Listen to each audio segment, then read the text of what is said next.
नमस्कार दोस्तों, हमारे चैनल में आपका स्वागत है। आज हम देखेंगे डाइस रिलेटेड कुछ ऐसे प्रश्न जो एग्जाम में हमेशा रिपीट होते रहते। तो चलिए पहली प्रश्नों की ओर बढ़ते। पहली प्रश्नों की ओर बढ़ने से पहले आपसे एक चीज़ रिक्वेस्ट करेंगे कि अभी तक आपने हमारे चैनल को सब्सक्राइब नहीं किया है तो कर लीजिए, क्योंकि हम इस तरीके की वीडियो लाते रहते। तो चलिए पहले प्रश्नों की ओर बढ़ते।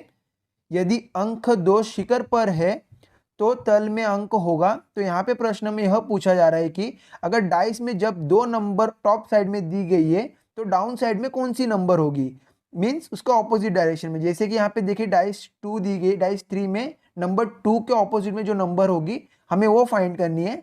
तो उसके पहले हम सारे डाइसों को एक बार देख लेंगे। तो अब डाइस वन में देखिए क्या क्या नंबर दी गई है। यहाँ पे 6, 4 एंड 1 दी गई है। डाइस टू में 5, 3 एंड 6 दी गई है। डाइस थ्री में 4, 2 एंड 1 दी गई है। यहाँ पे 2, ध्यान दीजिए यहाँ पे 2 दी गई है, तो हम ये डाइस को पहले प्रीफर करेंगे। ये डाइस में जो जो नंबर कॉमन है हम वहाँ पे चेक करेंगे और डाइस में भी वो नंबर कॉमन है कि नहीं।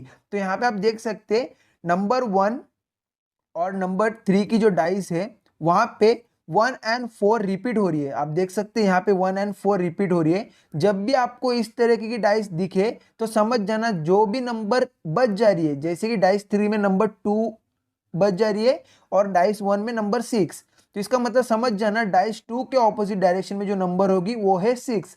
मीन्स रूल नंबर 1 यही है, जब भी आपको डाइस में दो कॉमन नंबर मिल जाए और एक सिंगल नंबर रह जाए तो समझ जाना दोनों डाइसों की ऑपोजिट डायरेक्शन में वही नंबर होगी जो सिंगल रह गई है। तो यहाँ पे जो सिंगल रह गई थी वो है 2 एंड 6, तो 2 के ऑपोजिट जो नंबर होगी वो है 6। तो हमारा यहाँ पे जो राइट ऑप्शन है वो है ऑप्शन डी। तो चलिए नेक्स्ट प्रश्न की ओर बढ़ते हैं। क्वेश्चन नंबर 2, 5 शिखर पर है तो तल में अंक होगा। तो यहाँ पे देखिए प्रश्न में यह बताया जा रहा है कि 5 शिखर पर है तो तल में अंक होगा, मीन्स ऑपोजिट डायरेक्शन, 5 के ऑपोजिट डायरेक्शन में जो नंबर होगी हमें वो फाइंड करनी है। तो उसे फाइंड करने से पहले आप एक बार वीडियो को पॉज कर लीजिए और कोशिश कीजिए कि दो डाइस में से जो नंबर 5 के ऑपोजिट डायरेक्शन में कौन सी नंबर होगी। तो चलिए हम सॉल्यूशन बताते हैं आपको। जैसे कि हमने पिछले वीडियो में किया था, हम हमेशा देखेंगे कि दोनों डाइसों में कॉमन नंबर कौन सी है। तो यहाँ पे देखिए हमें दो कॉमन नंबर दिख रही है, एक है 4 एंड एक है 6। यहाँ पे भी देखिए 4 एंड 6। तो इसका मतलब सिंपल ये है, 5 के ऑपोजिट में जो नंबर होगी वो होगी नंबर 1। जो भी नंबर सिंगल रह जाती है वही ऑपोजिट डायरेक्शन में होगी। मीन्स क्राइटेरिया है, मीन्स जब भी इस प्रकार की डाइस हो, मीन्स जहाँ पे दो नंबर कॉमन मिल जाए दोनों डाइसों में से, तो समझ जाना उसके ऑपोजिट डायरेक्शन में जो नंबर रह जा रही है वही होगी। मीन्स यहाँ पे जो 5 के ऑपोजिट में जो नंबर होगी वो होगी 1। तो उम्मीद करता हूँ आपको समझ गई होगी ये प्रश्न का भी उत्तर आपको। तो यहाँ पे जो हमारी राइट ऑप्शन है वो है ऑप्शन बी। तो चलिए नेक्स्ट प्रश्न की ओर बढ़ते।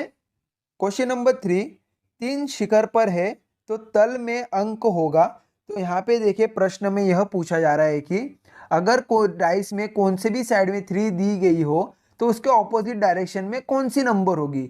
जैसे कि हम यहाँ पे पहले 3 को देखेंगे, डाइस 2 में आप देख सकते हैं यहाँ पे 3 दी गई है, तो हमें इसके ऑपोजिट डायरेक्शन में जो नंबर होगी हमें वो फाइंड करनी है।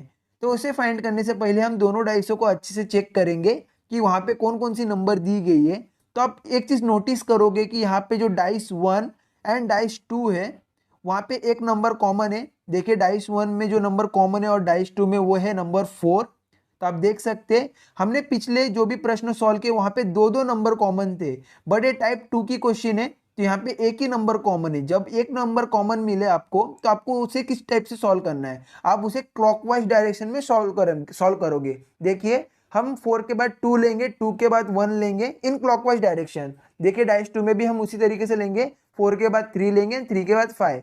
अब हम किस प्रकार से लेंगे इसे देखिए। यहाँ पे हम पहले 4 को नीचे लिख लेते हैं, 4, 2 एंड 1 इन्हें लाइन से हम लिखेंगे पहले 2 एंड 1, क्योंकि हम क्लॉकवाइज डायरेक्शन में ले रहे हैं। तो देखिए डाइस 2 में भी हम उसी तरीके से लेंगे, 4 के बाद क्या आ रही है 3 एंड 5।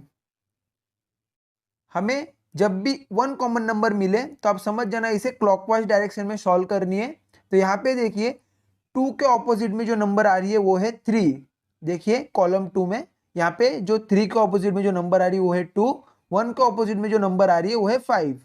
तो यहाँ पे आप समझ गए होंगे कि 3 के ऑपोजिट में जो नंबर यहाँ पे हमें जो मिल रही है वो है 2। तो आप ये सोच रहे रहेंगे 4 के ऑपोजिट में कौन सी नंबर होगी। यहाँ पे जो दो नंबर मीन्स यहाँ पे जो नंबर मिसिंग है हम वही नंबर 4 के ऑपोजिट में लेंगे। तो यहाँ पे जो 4 के ऑपोजिट में जो नंबर आएगी वो आएगी 6। As simple as that. तो चलिए यहाँ पे जो हमारा राइट ऑप्शन है वो है ऑप्शन सी। तो उम्मीद करता हूँ आपको ये प्रश्न की उत्तर समझ में आ गई होगी। तो चलिए नेक्स्ट प्रश्न की ओर बढ़ते हैं। क्वेश्चन नंबर 4, यदि अंक एक शिखर पर है तो तल में अंक होगा। तो देखिए यहाँ पे प्रश्न में यह पूछा जा रहा है कि डाइस के कोई भी साइड में अगर 1 दी गई है तो उसके ऑपोजिट डायरेक्शन में कौन सी नंबर होगी। तो ये प्रश्न काफी सरल प्रश्न है। आप एक बार वीडियो को पॉज कर लीजिए और कोशिश कीजिए इसे सॉल्व करने की। तो यहाँ पे देखिए डाइस 1 और डाइस 2 में एक कॉमन नंबर है वो है 1। यहाँ पे तो 1 ही कॉमन नंबर दी गई है तो हम तो हमेशा 1 दूसरे नंबर जो कॉमन रहते हैं उसके क्लॉकवाइज डायरेक्शन में लेते हैं। तो यहाँ पे आपको क्लॉकवाइज डायरेक्शन में लेने की जरूरत नहीं है। आप देख सकते हैं यहाँ पे दोनों 1 कॉमन नंबर है दोनों डाइसों में से। तो आप क्या करेंगे साइड के जितने भी नंबर दी गई है उसे ऑप्शन में से कट कर लीजिए, क्योंकि साइड के नंबर ऑपोजिट में तो नहीं आएगी। तो यहाँ पे देखिए 1 के ऑपोजिट में 2 और 4 दी गई है एंड डाइस 2 में देखिए 1 के ऑपोजिट में 6 एंड 5 दी गई है। तो हम क्या करेंगे ऑप्शन में से वो नंबर को हटा देंगे जो जो साइड में दी गई है।